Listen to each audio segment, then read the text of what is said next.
नाशिकच्या college road परिसरात बुधवारी रात्रीच्या सुमारास शॉर्ट सर्किटमुळे मोठी दुर्घटना घडली। BYK कॉलेज समोर असलेल्या 6 दुकानांना भीषण आग लागली। या दुर्घटनेत शहरातील प्रसिद्ध छोटू वडापाव दुकानासह जवळपास अर्धा डझन छोटी दुकाने जळून खाक झाली। ही घटना बुधवारी रात्री 10 वाजेच्या सुमारास घडली। आग इतकी भयंकर होती की बघता बघता आगीच्या ज्वाळांनी रौद्र रूप धारण केले।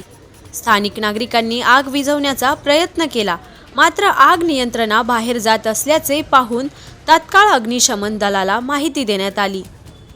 अग्निशमन दलाच्या 3 गाड्यांनी घटनास्थळी धाव घेतली। जवानांना आगीवर नियंत्रण मिळवण्यात यश आले। प्राथमिक तपासात आग लावण्याचे कारण शॉर्ट सर्किट असल्याचे सांगण्यात येत आहे।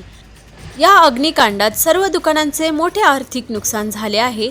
सुदैवाने या दुर्घटनेत कोणतीही जीवितहानी झालेली नाही।